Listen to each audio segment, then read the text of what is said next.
Hi, my name is Roberta Jones, and I look at the past to see into the future.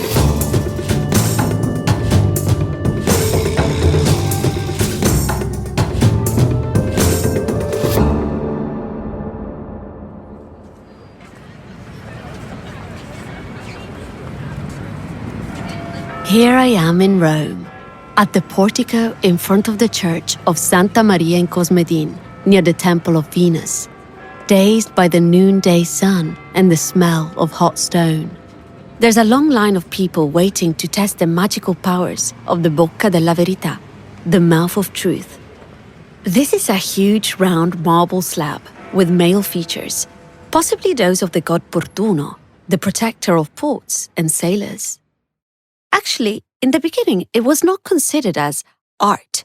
It originated in ancient Rome as a sewer cover or the lid of a well in the Cloaca Maxima, the vast network of drains in ancient Rome. It was only in the 17th century that the slab, weighing no less than a ton, was moved to where it stands today, and through an enigmatic series of circumstances, became a simulacrum of magic capable of discerning truth from lies. Legend has it that if you put your hand in the mouth of the marble face and tell a lie, it will bite you. Some say it will even bite your hand off. If you're a fan of black and white movies, you might have seen the 1953 film Roman Holiday, starring Gregory Peck and Audrey Hepburn. The characters have not been entirely truthful with each other and are hesitant about putting their hands in the crack.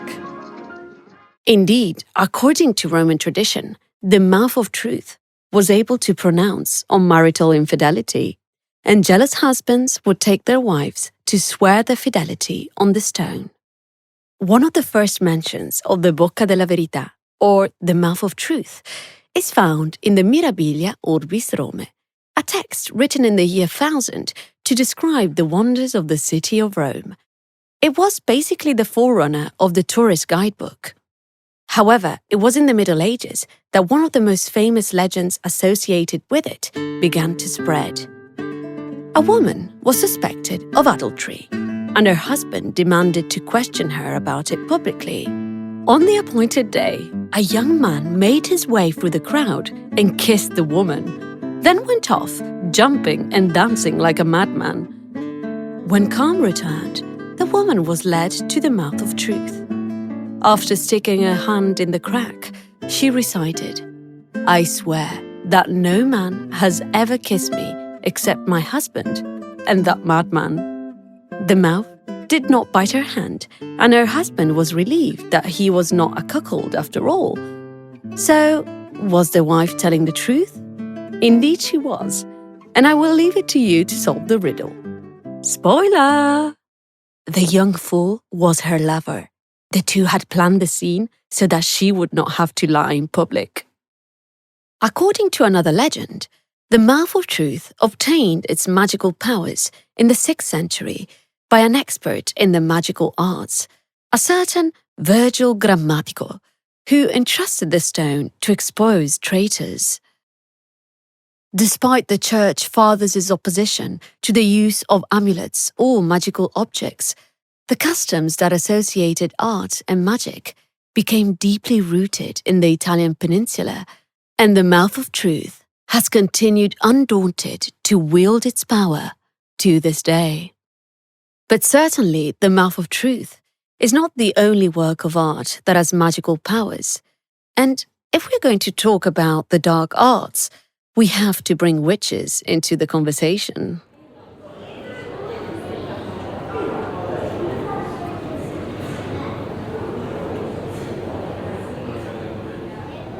The scene of witchcraft, painted by the artist and poet Salvatore Rosa around 1645, hangs in the National Gallery in London.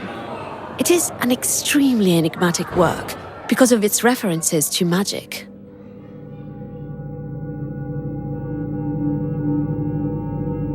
The atmosphere is ghostly. We see a group of witches surrounded by monsters and demons. Wielded by a magician on the left side of the scene, a human heart is stuck on a sword, while one of the witches points to a blindfolded young woman who is an initiate. Opposite is an old man holding a skeleton, while behind him stands a veiled figure. In the middle, hanging from the trunk of a dry tree, is a dead man. Near the tree, a soldier sets fire to a rabbit placed inside a magic circle.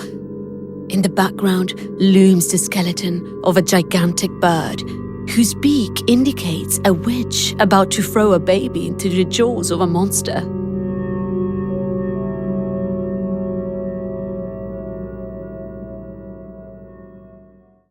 This scene is an expression of the fusion of popular and learned magic. The heart on the sword is particularly relevant. Seeking revenge, a spurned lover or a grieving mistress could resort to magic, shaping a heart with wax, then piercing it with needles or nails to break the victim's heart. Let us take a look at another work of magic in Palazzo Lanfranchi, in the National Museum of Medieval and Modern Art in the city of Matera in Italy. Circe by Giacomo del Po, a Sicilian painter of the late Baroque period. At the center of the painting, you can see one of the most famous sorceresses of antiquity, Circe, who in Homer's Odyssey turned men into beasts. According to scholar Gareth Roberts, the fascination with the figure of Circe in art derives from the turbulent relationship between pleasure and virtue, and the male fear of a loss of authority and reason. The sorceress represents a negative female role model and serves as the antithesis to the model of the woman submissive to her husband. Indeed, it is well known how from the 15th century onwards, witches began to be considered a threat to the social order. Witch hunting began earlier in Italy than in other European countries. In 1485, there was a witch trial in the northern Italian city of Como, and 41 sorceresses were burned to ashes. In her book, Witch Hunt, War on Women, scholar Silvia Federici states that there was the intention to destroy that precious feminine heritage concerning the use of herbs, of useful means for contraception or abortion, relegating women to their only role, that of procreator. To return to Giacomo del Po's painting, the figure of Circe stands over the companions of Ulysses, who have been thrown at her feet. With her right hand, she points her wand at books of spells, while in her left, she holds a shell with which she pours liquid over inanimate bodies. The water poured during rituals could be linked to love magic. This property of water is also present in the witch trial of Mateuccia de Francesco in 1428, who was accused of love magic. Her rituals involved pouring water on an individual to provoke hate or love. Use of love magic was a common accusation in Italian witchcraft trials. We can cite the case of Gabrina degli Albeti, who was tried in Reggio Calabria in the south of Italy in 1375, who advised desperate women to use mixtures composed of pubic hair and semen to win back the love of their husbands. In 1613, Maddalena the Weaver was tried in Rome for manufacturing poison and love potions. The ingredients of love potions include plants considered aphrodisiacs, such as valerian and verbena, ingredients of animal and sometimes human origin, such as blood and semen. Necromancy books from the past centuries provide numerous examples of rituals designed to arouse love. Love potions were widespread in the Renaissance. Even Shakespeare wrote about one in A Midsummer Night's Dream.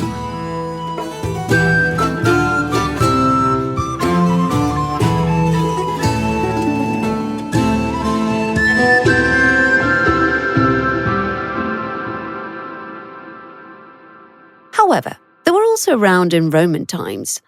Not far from here, in the ancient Roman city of Pompeii, you can see a wall frieze in which an old hag gives a love potion to two young women.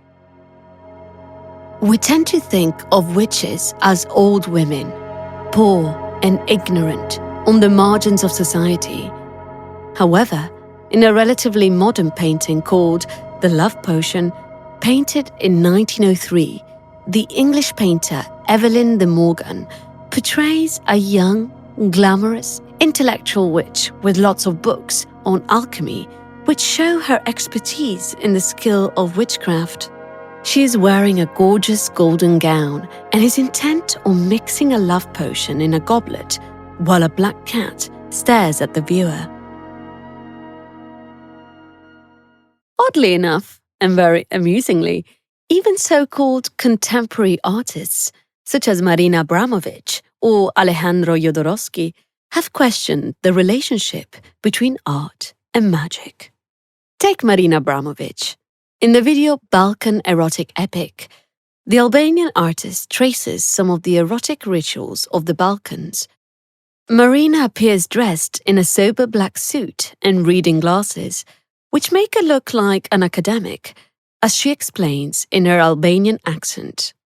If the woman would like her lover or her husband to love her, in Balkan, she will take a small fish and insert in her vagina and leave it there over the night. When the fish die, in the morning, she will take fish out, then she will make a powder of it and mix it with the coffee and give to husband or her lover in the morning. That was believed that if he drink this coffee, he will never leave her.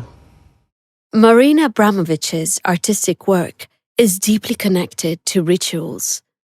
Some similarities can be found with the acts of psychomagic theorized by Alejandro Jodorowsky, therapist, tarot card reader, poet, writer, and filmmaker. According to Jodorowsky, a psychomagic act is often a metaphorical theatrical script that allows the conscious mind to communicate with its unconscious part through seemingly paradoxical, creative, and dreamlike principles. Jodorowsky's psychomagic acts are the fruit of long research undertaken by producing poetic acts that have become therapeutic acts. If the poetic act aims at procuring the feeling of the sublime, the therapeutic one aims at healing blocks and fears.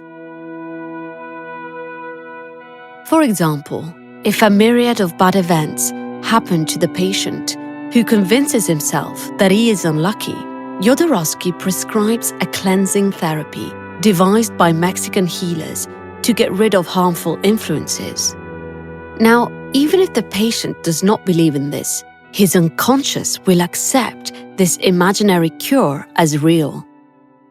And if you're interested to try this yourself, maybe you've had a few bad things happening to you lately, here's the recipe. Put 2 liters of water in a pot and add 3 fistfuls of coarse salt. Take a bunch of parsley, soak it in the preparation, and rub it all over the body, starting with the left side. Repeat this operation twice a day, once in the morning, once in the evening. Put the parsley in an empty saucepan, soak it in alcohol and set it on fire. Flush the ashes down the toilet. Repeat for 7 days in a row. From this point of view, could the Bocca della Verità, the mouth of truth, become a psychomagic act? Now, why not? Let's go to an even more famous place in Rome, the Trevi Fountain. Now, I don't know if you know about this, but there is a very famous tradition. Everybody who comes to Rome does this. You throw a coin into the Trevi Fountain and you make a wish. Do you think that maybe making a gesture at the same time as making a wish could influence whether the wish comes true or not? If you want to have a go at making love potions yourself, I recommend a book by French ethno-psychiatrist Toby Nathan called Love Filters: How to Make Someone Fall in Love with You. The results are not guaranteed, but the author explains how to make a love potion mixing some hairs and semen from a billy goat with some hair from a sheep on heat. Add some body fluids or nail clippings from the object of your desire. Animate the mixture, ideally with blood from sacrificed animals, but wine will do. Invoke goddesses of love like Venus or Aphrodite and shake the mixture violently, since the purpose of the potion is to obtain love through coercion. Last precaution: be careful with love potions, because if it is possible to trigger love, it is impossible to control it, and there is no antidote.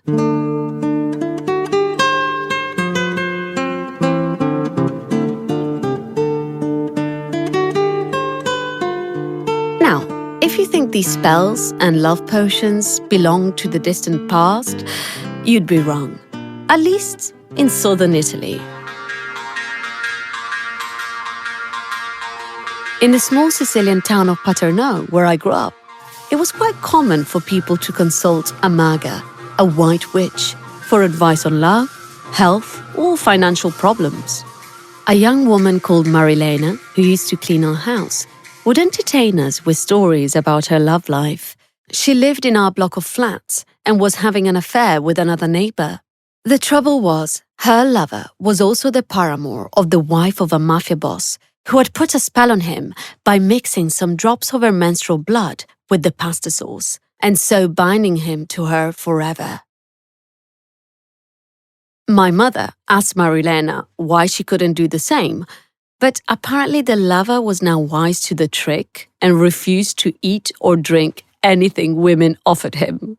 Marilena had been to the maga, but was told it would cost 5,000 euros to remove the spell. It turned out that many people in the town actually knew about the spell. Love, money, and health are all fluctuating aspects in our lives that we can never be sure of.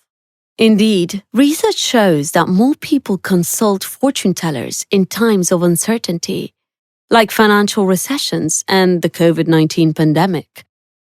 We all seek truth and certainty, and that is what the Bocca della Verità has claimed to offer for so many centuries. Some things just don't change. So when you visit Rome, why not give it a try? Perhaps Hamlet was right when he told his friend, "There are more things in heaven and on earth, Horatio, than are dreamed of in your philosophy."